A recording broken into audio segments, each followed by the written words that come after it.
शंकराचार्य की वाणी में आया, किम जीवनम दोष विवर्जितम यत्। जीवन क्या है? जिसके जीवन में कोई दोष न हो उसी को जीवन कहते हैं। जीवन कैसे मिला, क्यों मिला? जीवन तो पशु का भी है, पक्षियों का भी है, कीड़े कृमिट का भी है। क्या वह अपने जीवन में कल्याण कर सकता है? मनुष्य ऐसे प्राणी है इस पृथ्वी पर, वह अपने जीवन में कल्याण कर सकता है। ठीक से विचार करें।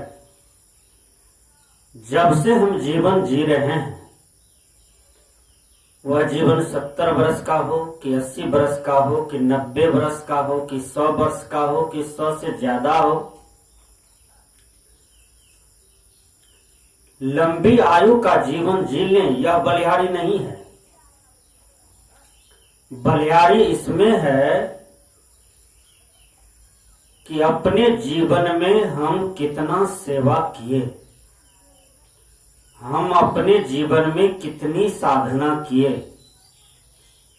हम अपने जीवन में कितना पुरुषार्थ किए, हम अपने जीवन में कितना कल्याणकारी काम किए, हम अपने जीवन में किसी भी प्रकार का कलंक लगने नहीं दिए, हम अपने जीवन को दोष मुक्त जीवन जी लिए। बलिहारी इसकी है। 100 वर्ष तक जीवन हम जिए, वह जीवन कलंकित है,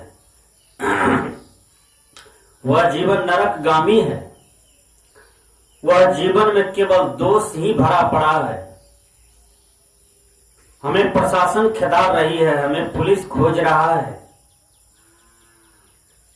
हमारे नाम पर समाज के लोग थोक फेंकते हैं, राष्ट्र थोक फेंकते हैं, परिवार के लोग अच्छा नहीं कहते हैं, कर कुटुंब अच्छा नहीं कहते हैं। तो इस पर एक पहल करना होगा, इस पर एक विचार करना होगा। केवल लंबी आयु जी लें यह बलिहारी नहीं है। बलिहारी उसकी है कि हम कितना जल्दी कल्याण कर लें, कितना जल्दी मुक्ति गति का काम कर लें, बलिहारी इसकी है।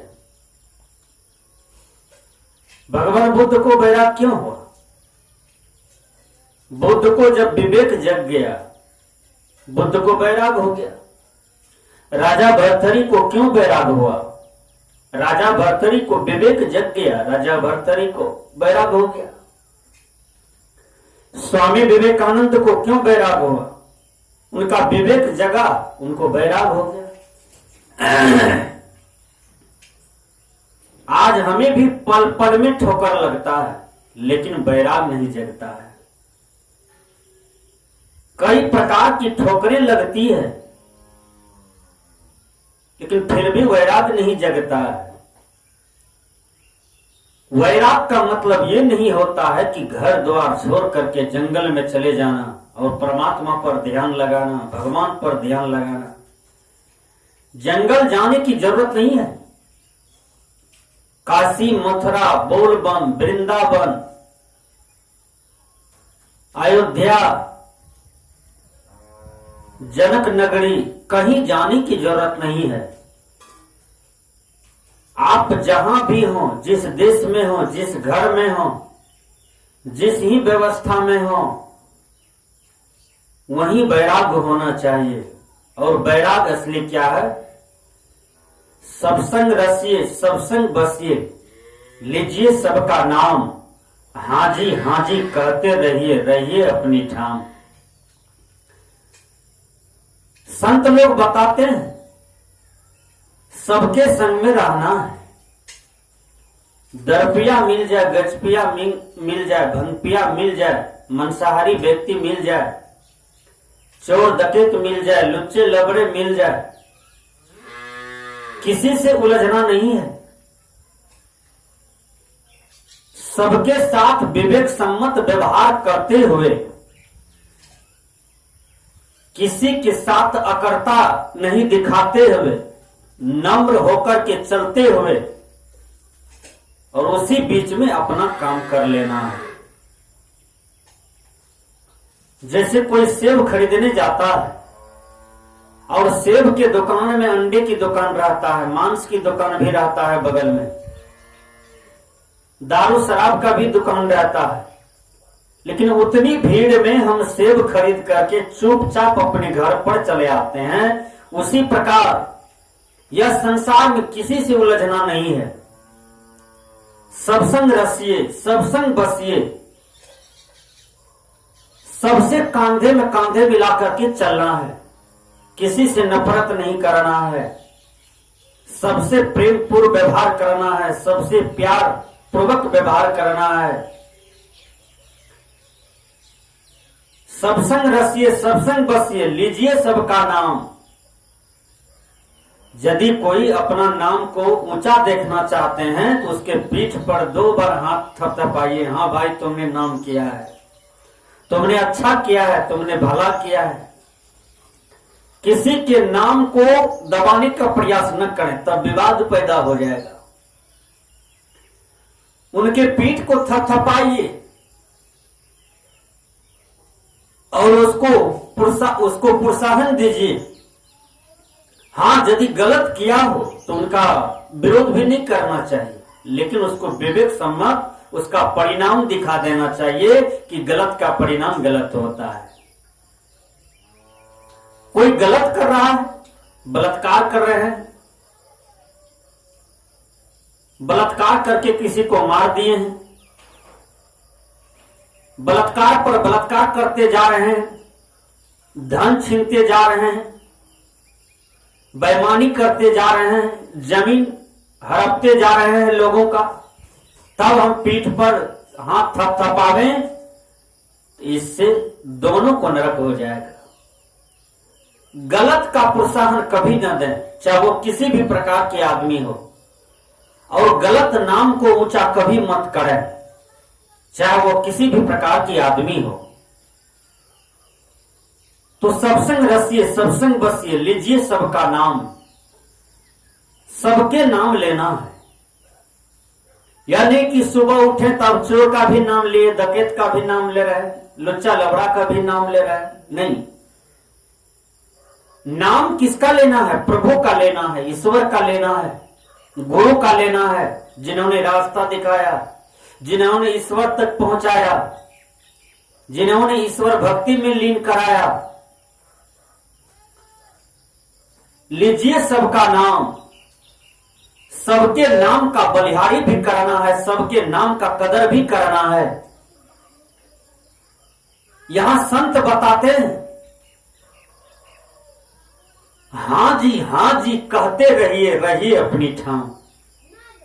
हाँ जी कहते रहो, लेकिन अपनी ठाम में रहो।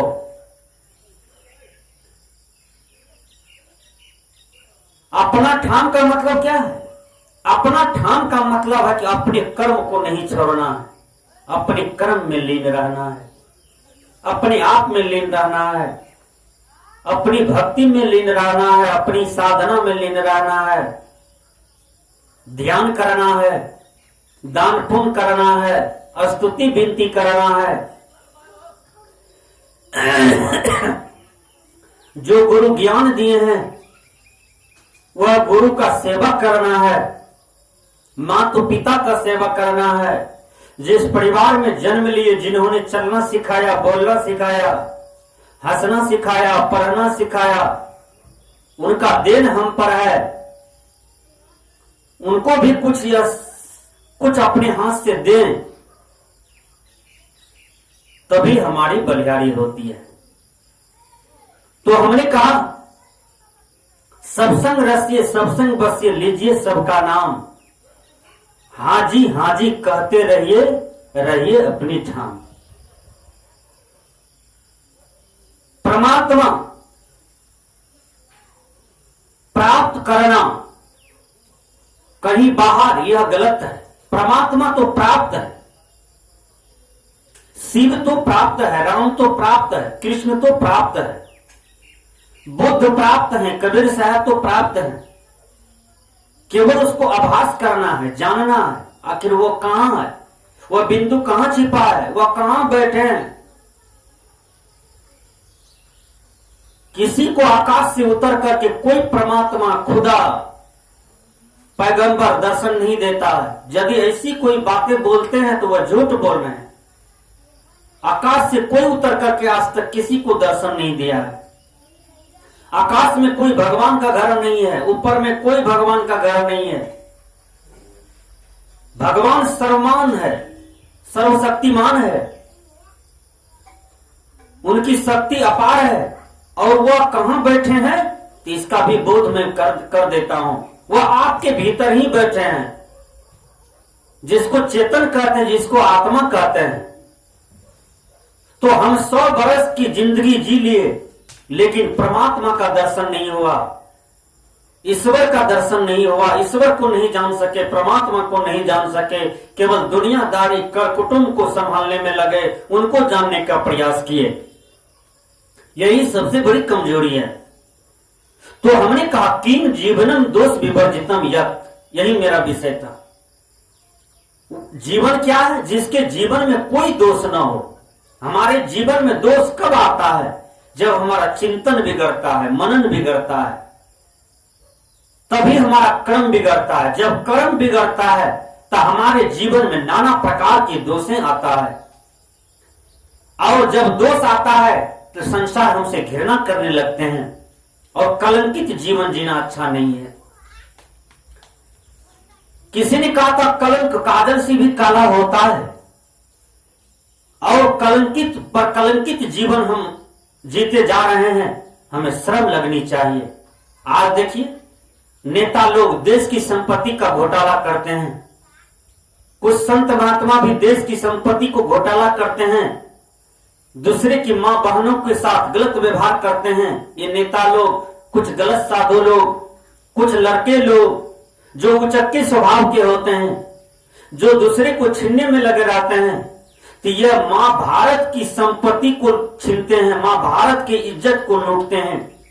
किसी की बहन बेटी की इज्जत लूटना तो वो भारत माता की ही इज्जत लूटना तो हुआ। इसलिए विचार करना होगा। हम 100 बरस जी लें, यह बलिहारी नहीं है। बलिहारी उसमें है कि 100 बरस के अंदर में हमने बढ़िया बढ़िया काम करके दिखा दिया। स्वामी विवेकानंद की तरह, कबीर साहब की तरह, न्यूटन कैस्टन की तरह, जीसस की तरह, कन्फ्यूशियस की तरह, बाबा महर्षि मिहि की तरह, गुरु नानक की तरह। इसी में हमारे बलिहारी है। इसलिए किंग जीवनम दोष विवर्जितम यत्, हमारे जीवन में किसी भी प्रकार की दोष न हो, इसी को जीवन कहते हैं। हमारा जीवन बिल्कुल कोरा कागज हो, सफेद कागज हो, किसी भी प्रकार की कलंक न हो। यदि हम नेता हैं तो देश की अच्छा से सेवा करें, यदि हम साधु बने हैं तो अच्छा से साधना करें, साधना करके हम ज्ञान का उपार्जन करें और यह संसार को ज्ञान दें, तभी हम अच्छे साधु हैं। यदि हम किसी भी पद पर हैं, चाहे डीएम है, एसपी है, कलेक्टर है, बीडीओ है, तो हम अच्छा से उस पद को निभावें, वह पद में भी किसी भी प्रकार की कलंक न आवे, उसी को जीवन कहा जाता है। यदि हमारे जीवन में लोभ आ जाता है तो लोभ जो है वह कलंक का मुख्य जड़ है। संत महापुरुष कहते हैं समस्त लोभ को त्याग कर देना चाहिए, विचार करना चाहिए। ऐ संपत्ति, ऐ धन, ऐ दौलत, यदि मैं तुमको ठग करके कमाता हूं, छल पूर्वक कमाता हूं, किसी गरीब को खून चोस करके कमाता हूं, तो वह किसके लिए? अपने पुत्र के लिए। जब अपना पुत्र की शादी होती है तो वह किसी की बेटी आती है हमारे यहाँ, जो हमारी पुतहू बनती है। यदि पुतहू का दिमाग अच्छा नहीं है, बुद्धि अच्छी नहीं है, पुत्र भी कुपुत्र निकल गए, तो आपके सारे गलत रूप से संपत्ति कमाया हुआ उस तरह से बह जाएगा जिस तरह से बाढ़ के पानी बह जाता है। इसलिए विचार करना होगा। हम लोभ के चलते हमारे जीवन में कई प्रकार की कलंक आते रहते हैं और कई प्रकार से हम गिरते रहते हैं समाज में। हमारा मस्तक कभी न गिरे, वह जीवन हम जिए। हमारा मस्तक गांधी जी की तरह ऊपर रहे, विनोबा जी की तरह ऊपर रहे, अब्राहम लिंकन की तरह ऊपर रहे। इसलिए मस्तक जिसका ऊपर है उसी को जीवन कहा जाता है। जो बार बार अपने मस्तक को गिरावे, अपनी पगड़ी को गिरावे, इसको जीवन नहीं कहा जाता है। इसलिए हमने कहा किंग जीवनम दोष विवर्जितम यत्।